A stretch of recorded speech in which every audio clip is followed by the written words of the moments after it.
या सय्यदी या रसूलल्लाह वअला आलिका व अस्हाबिका या हबीबल्लाह अस्सलातु वस्सलामु अलैका या जद्दिल हसन वल हुसैन अस्सलातु वस्सलामु अलैका या नूरम मिन नूरिल्लाह।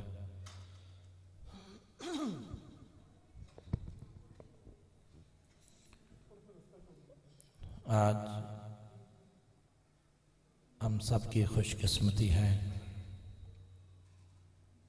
आज फिर अल्लाह करीम ने हम सबको ये तौफीक दी है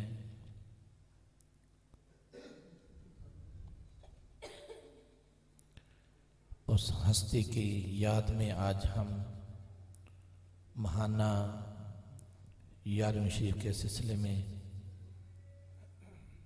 हम सब इकट्ठे हैं।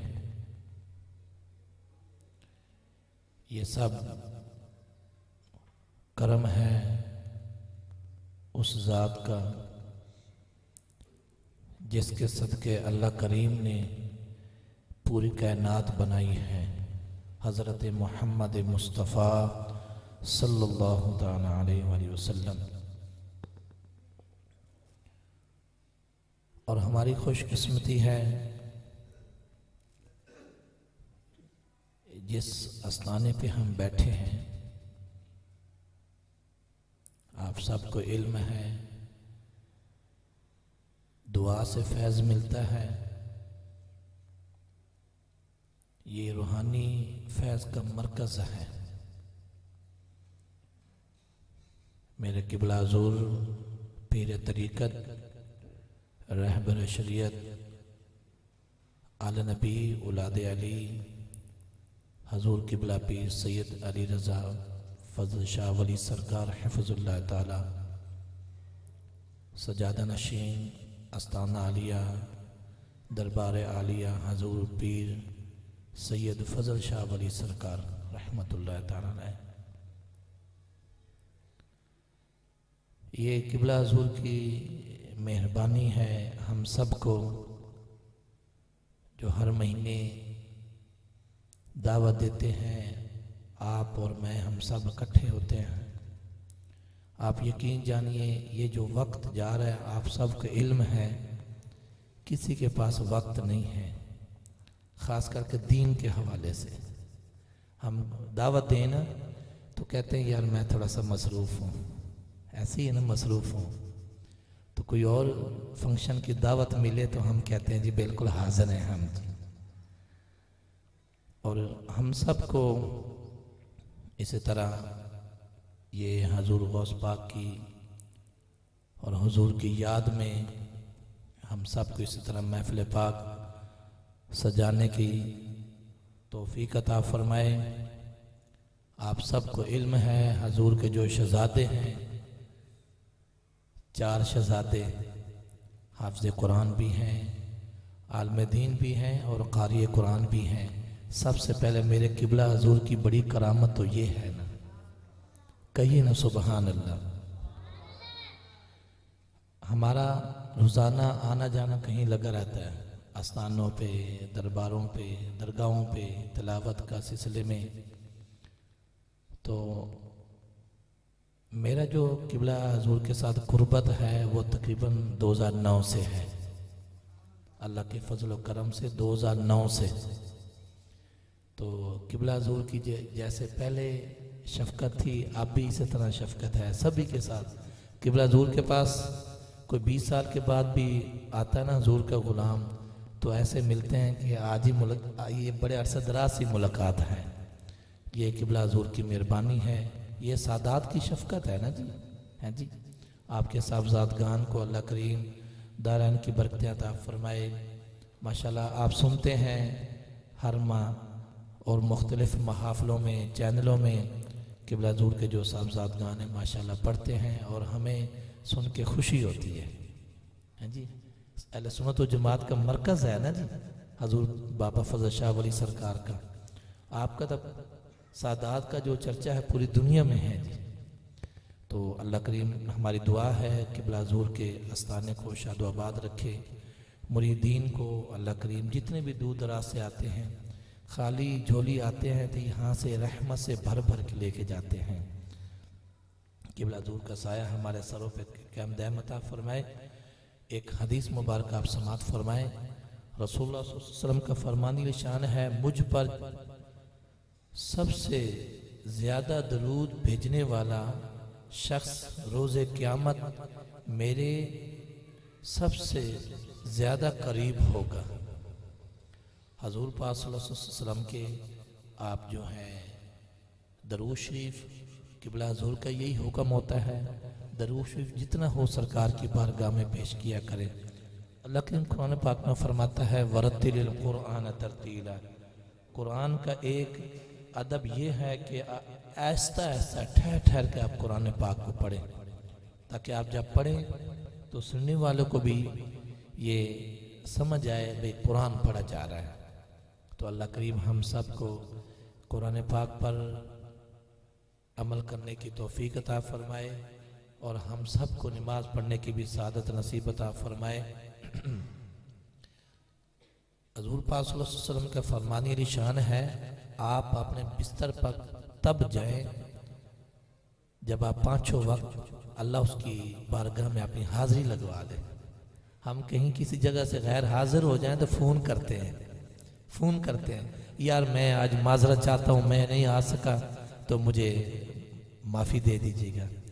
تو ہم اللہ کی بارگاہ میں ایسے ہمیں ہمارا جو دل ہے نا اس کو ایسے جھکانا چاہیے اللہ کی بارگاہ میں، تاکہ قیامت کو یہ جو دل ہے نا یہ ہماری گواہی دے۔ اللہ تو دیکھ رہا ہے لیکن دل بھی گواہی دے، اللہ کریم یہ تیری بارگاہ میں ایسے جھکتا تھا۔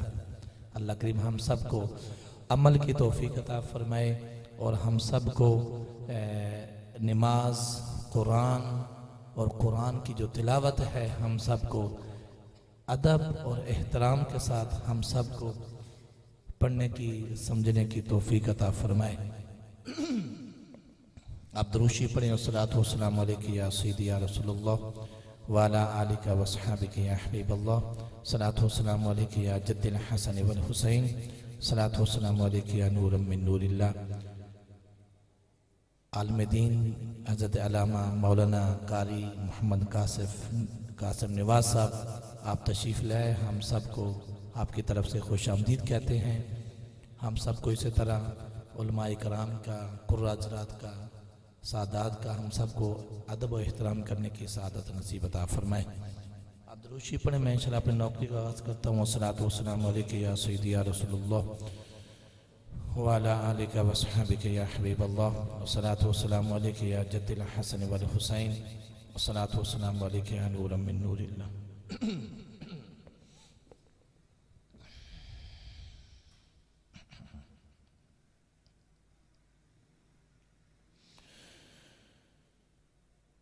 أعوذ بالله من الشيطان الرجيم.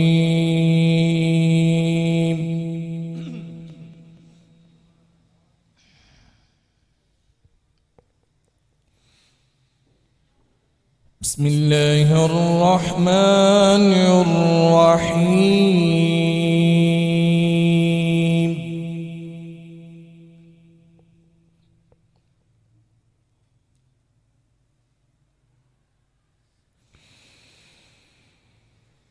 ومن أظلم ممن افترى على الله الكذب وهو يدعى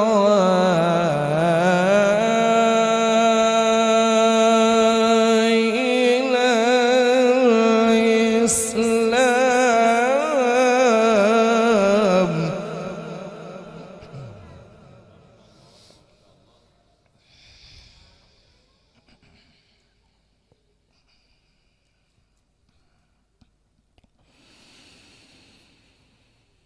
ومن أظلم ممن افترى على الله الكذب وهو يدعى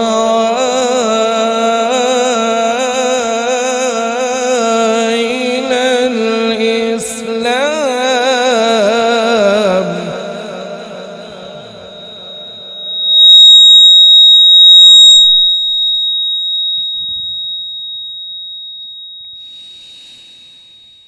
والله لا يهدي القوم الظالمين.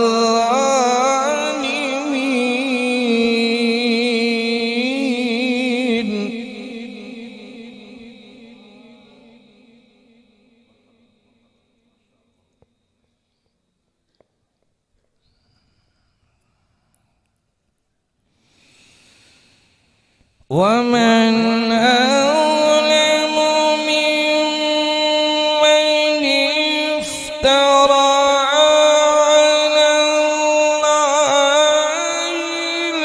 الكذب وهو يدعى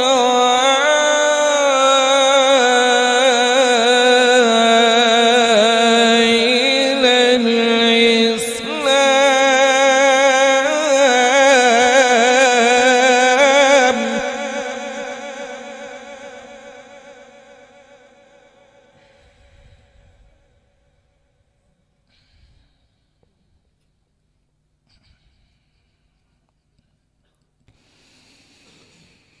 والله لا يهدي القوم الظالمين.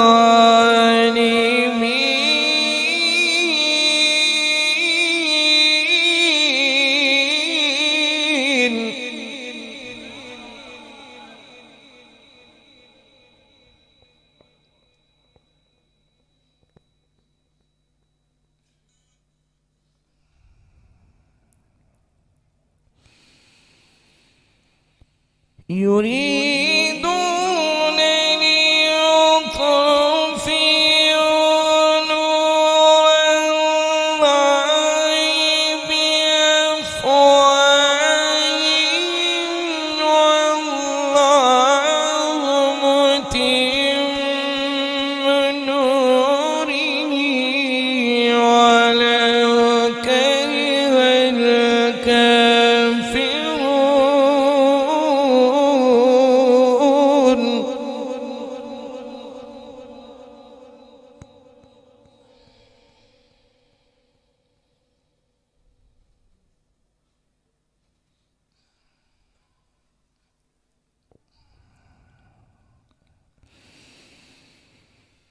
يريدون ليطفئوا نور الله بأفواههم والله متم نوره ولو كره الكافرون.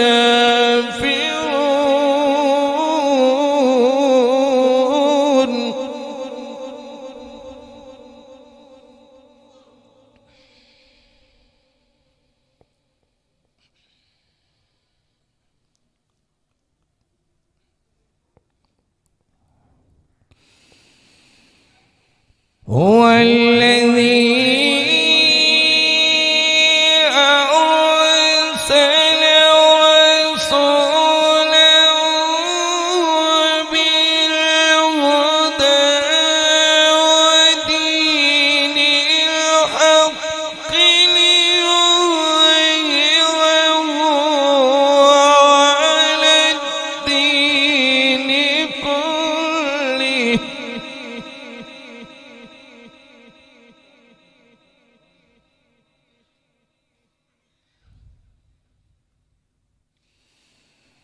ولو كره المشركون.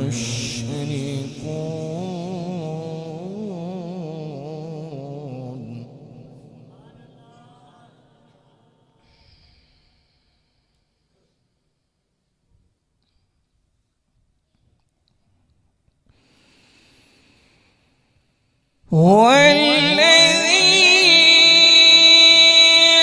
أرسل رسوله بالهدى ودين الحق ليظهره على الدين كله ولو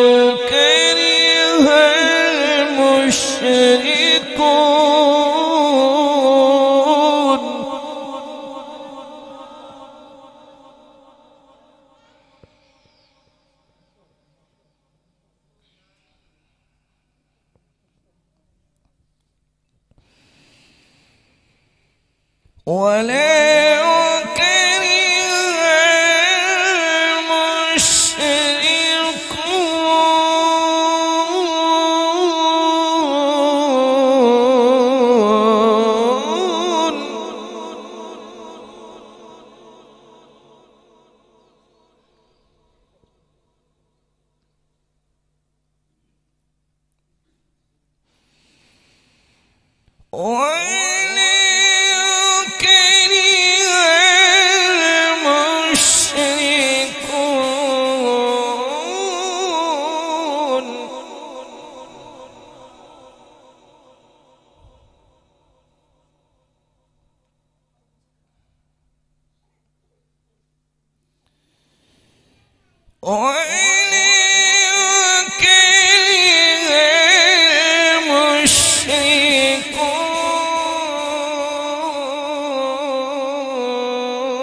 ولو كره المشركون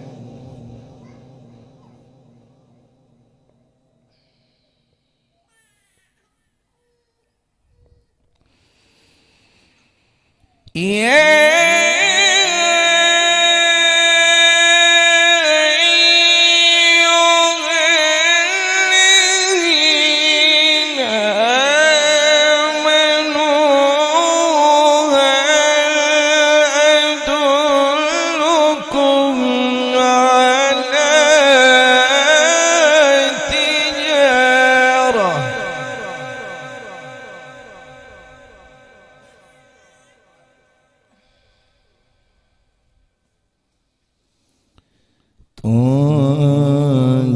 تنجيكم من عذاب أليم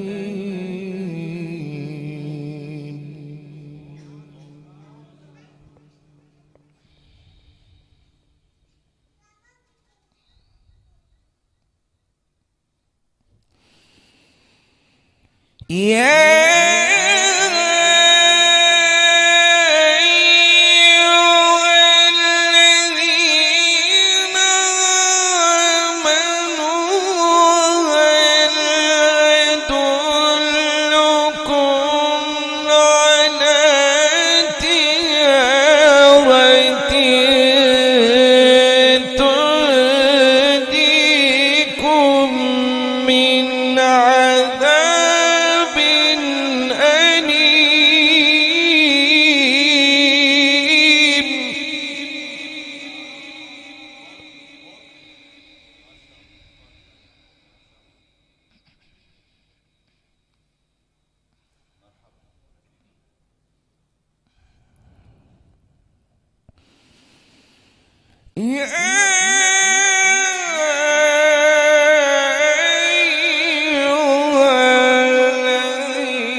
من عذاب أليم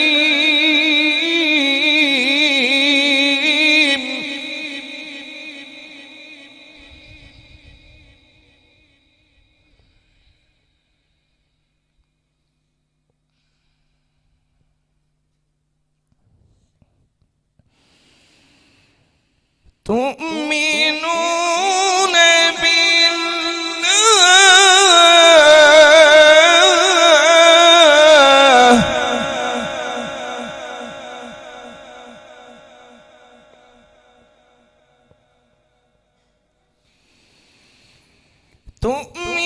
تؤمنون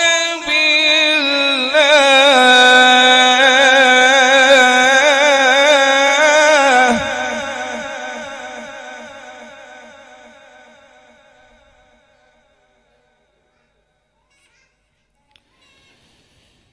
تؤمنون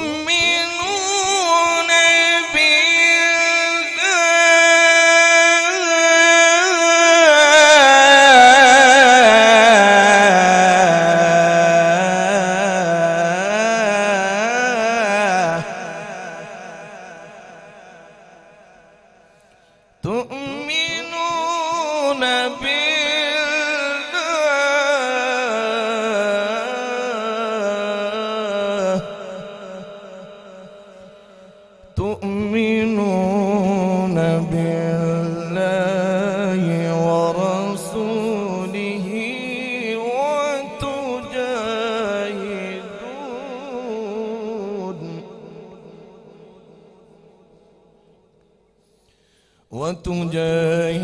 وتجاهدون في سبيل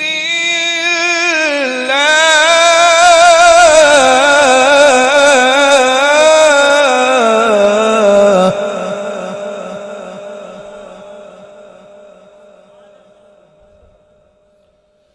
في سبيل الله بأموالكم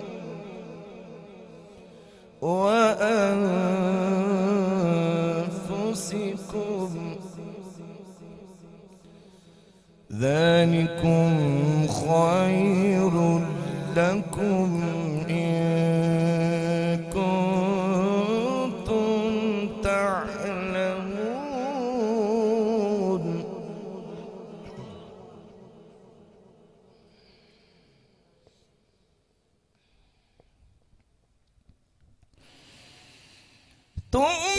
تؤمنون بالله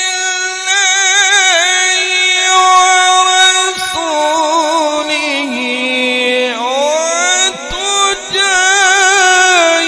وتجاهدون في سبيل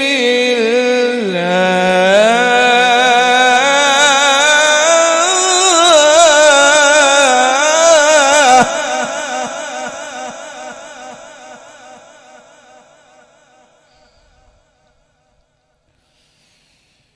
تؤمنون بالله ورسوله وتجاهدون في سبيل الله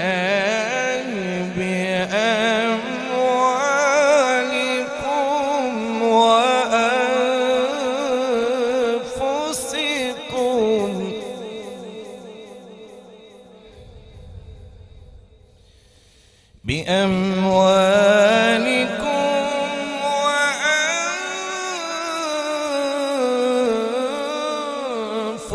وأنفسكم ذلكم خير لكم إن كنتم تعلمون الله أكبر بسم الله الرحمن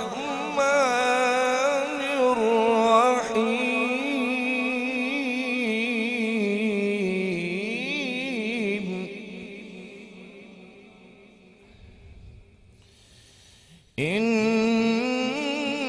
إنا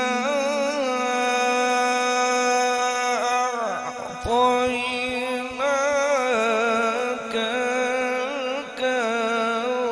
الكوثر فصل لربك وانحر إن شانئك هو الأبتر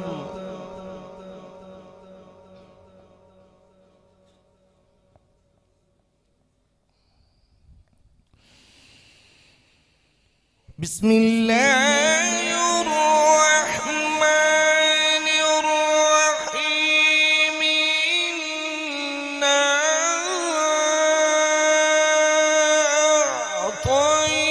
أعطيناك الكوثر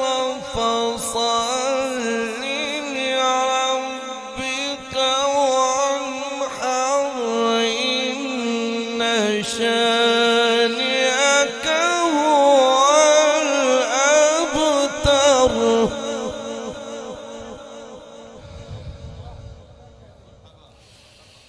إنا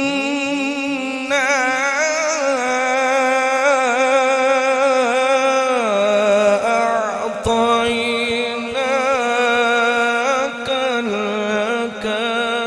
الكوثر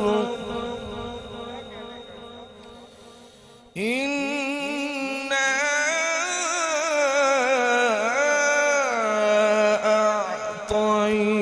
أعطيناك الكوثر فصل لربك وانحر إن شانئك هو الأبتر